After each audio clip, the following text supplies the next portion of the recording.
we're going to get ready to go to Tony Donahu of the Tony D podcast. We talking some NASCAR with us. Ed, where can people find your work and your masterpieces, sir? Less than 5 minutes. Yeah, well, you hit me up on Twitter, at Kratz, Kratz, and you mentioned my website a few times, Tom. I appreciate that. It's www.footballmaven.io/Eagles. If anybody wants to, keep an eye on that and the Eagles, that's the place to go. All right, buddy. Have a good day, and thanks for taking some time to give us a call from the practice center there in Philadelphia. Anytime. Let's do it again soon. All right, buddy. We'll talk to you soon. See you guys. Ed Kratz, beat writer for the Philadelphia Eagles, helping us break around camp, NFL, breaking around. We're just going to roll right into this next segment because we got this next A-list guest for a very short amount of time. His people said, hey, he's very, very limited. Mr. Tony Donahu of the Tony D podcast. How are you, sir? Good, man. How you doing? Good. Ready for the golf course? Ready for the links? Nice little day for it. I'm not very good, so I don't take it as serious as maybe some do, but no, it'll be fun. Did you play down at John's little thing yesterday? No, we played down in Morgan County a couple weeks ago, and it was a nice little course down there. And I always preference my golf game by how many balls I lose. So I only lost 2 over 18. So I guess I played pretty decent.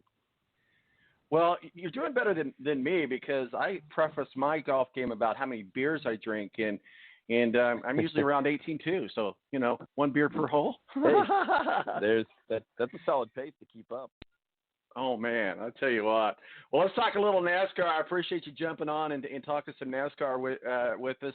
Obviously, the Xfinity Series, the Gander RV 150 today at Pocono, and they are in Pocono this week. I lost my thing. Sorry. But give us give us a little take of where we're at with the season this season. Obviously, a great race a couple weeks ago with brother against brother. That was really exciting to watch. Great race last week. And I tell you what, it's really starting to pick up there in the NASCAR arena. What are your thoughts? No, you're right. I mean, it's time to kind of go or don't go, and we saw that last week with Kevin Harvick, who this time last year had 6 wins already on the season, and he just got his first last week. It seems like the whole season been dominated by Logano, Keselowski, and Kyle Busch. Alex Bowman snuck in a win last month at Chicagoland.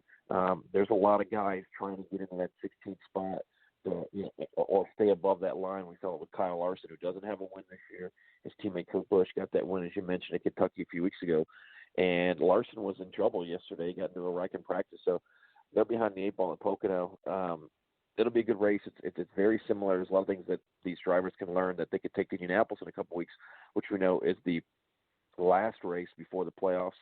And then obviously next year it turns in July. But you got to look for guys that are trying to get their first win of the year to cement their ticket into the playoffs. And those are guys like Ryan Blaney, Clint Boyer, Eric Almirola, Kyle Larson.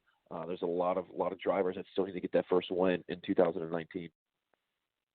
Well, yeah, and there's I think there's 2 more slots open, and we'll see who gets to fill those slots. But one who's definitely in the playoffs is Joey Logano, and I like to watch Joey. He's a fun driver, even though he's aggressive and not always the fan. He's a fan favorite, but not always a driver favorite on the track. But Joey Logano going into Pocono. What are your thoughts? Yeah, I think Penske as a whole is really good there. Ryan Blaney got his first career win. And Joey Logano's really good there. It's just about having a balanced car. And it doesn't seem there's a lot of yellows at Pocono, so you got to have long green flag run speed. And normally the Penske cars are really good at that. Logano is a threat to win week in and week out. I think he's got a good chance tomorrow. We'll see how qualifying stacks up, but you can never count out Joey Logano. You can never count out Team Penske. Well, let's talk about one of the Busch brothers, and that's number 18, Kyle Busch. What are your thoughts? Yeah, Kyle's he's my favorite to win tomorrow. He's really good at Pocono. He's really good at the long super speedway type tracks. And obviously this one's a little bit different, but it'll be an interesting race. It gets fanned out there early on, especially restarts when you can go 4, 5, 6, even 7 wide. Sometimes we see on the front straightaway at Pocono. So Kyle Busch is certainly the favorite. Denny Hamlin's got a couple wins this year. Martin Truex Jr. is always in contention. Gibbs seems to be the top team in NASCAR this year with Penske not too far behind. And, finally, Stewart-Haas Racing breaks in last week and gets their first win with Kevin Harvick. There's a lot of strategy that goes into Pocono. It used to be a 500-mile race. Now it's on the 400. Long green flag runs. Can you save fuel? Can you stay out of trouble?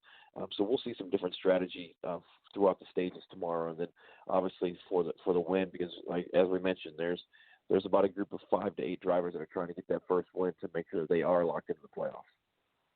Talking with Tony Donahu of the Tony D podcast. Appreciate you taking some time to join us. I know you're getting ready to jump on the golf course. I have to say I'm jealous, that's for sure.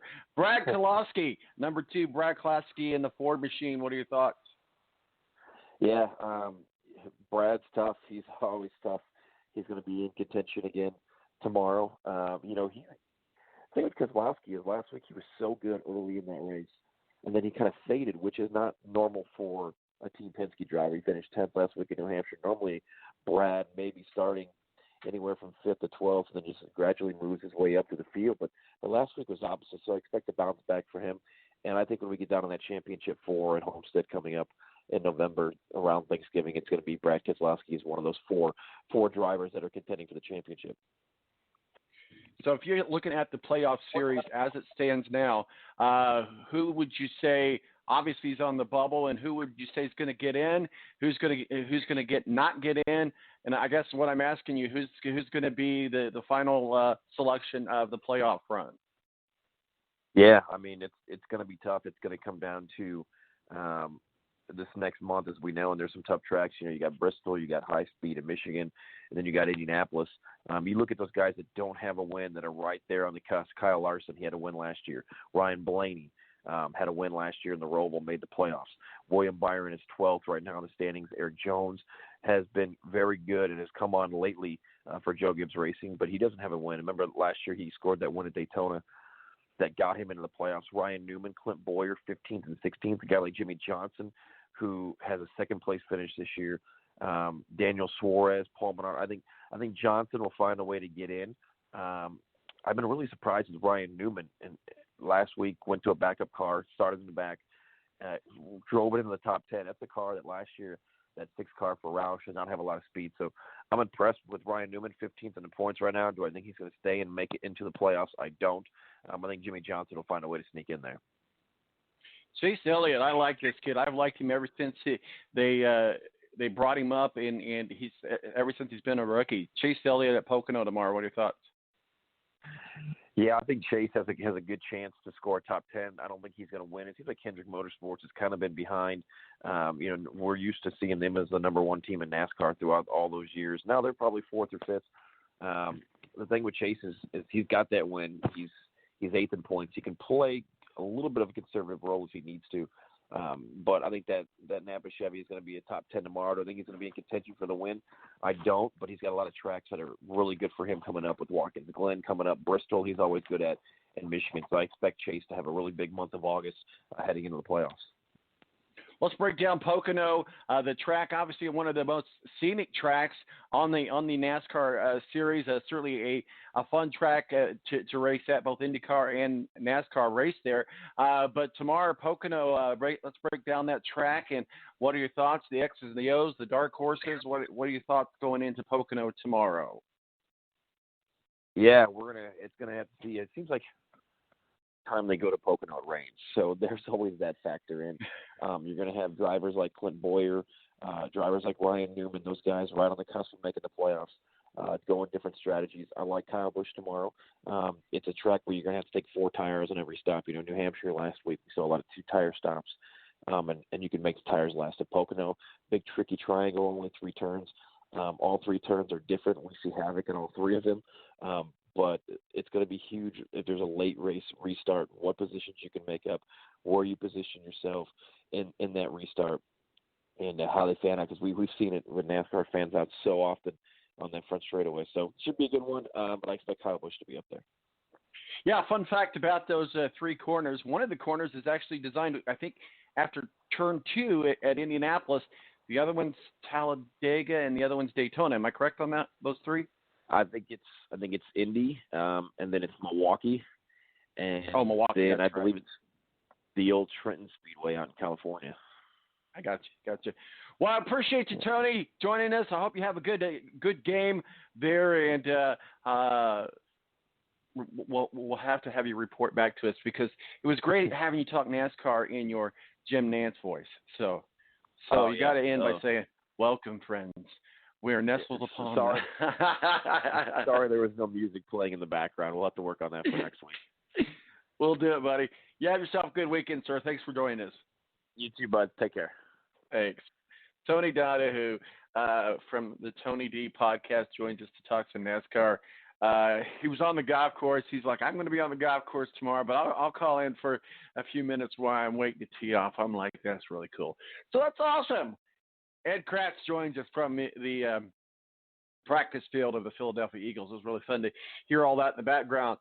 Matthew Embry from WSPT in South Bend joined us for some NASCAR talk. Surprise call. Surprise guest by Rick Riggin, official college football contributor, college football blogger. He's been on the show for many, many years. Good friends of his with him, and it was good to have him just kind of pop in there. And, of course, so we're going to still continue this football talk.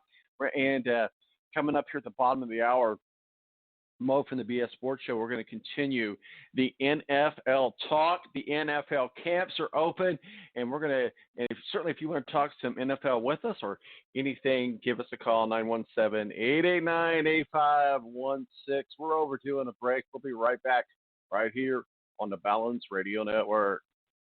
Tonight.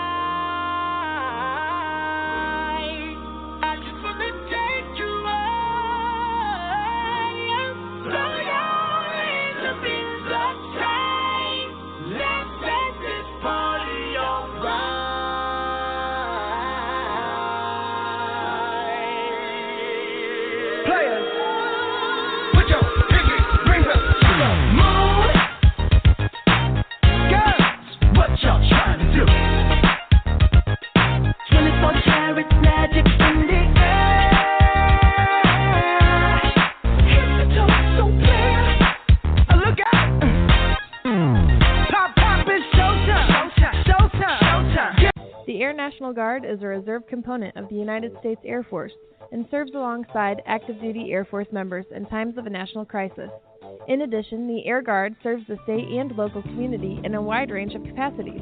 The reason people join the Air Guard is as diverse as our members and includes such reasons as a deep desire to serve their country, money for college, travel, new job skills, and the pride that goes along with belonging to the greatest military organization in the world.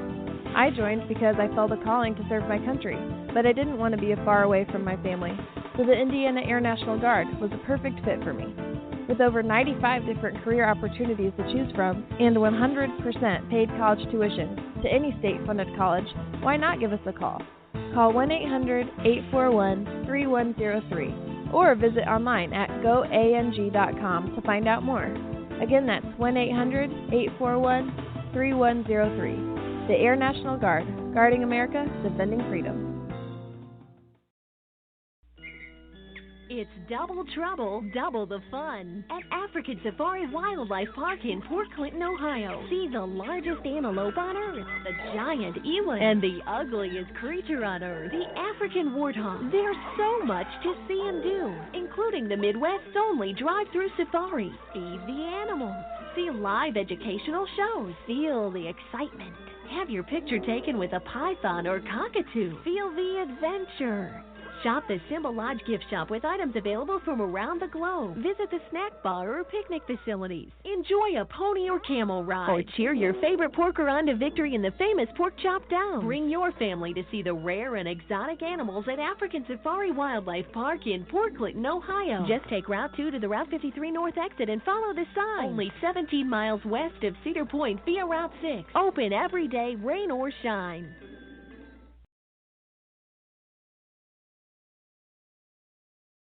When you don't go to Geico.com, car insurance can be confusing. Like Swedish techno confusing. Bark, bark, meow, meow. Dance with me, purple cow. Bark, bark, meow, meow. Ooh, you lovely cow. Geico makes it easy. With 24/7 access, all you have to do is go to geico.com and you could save money on car insurance. It just makes sense. Unlike, Dance with me, purple cow.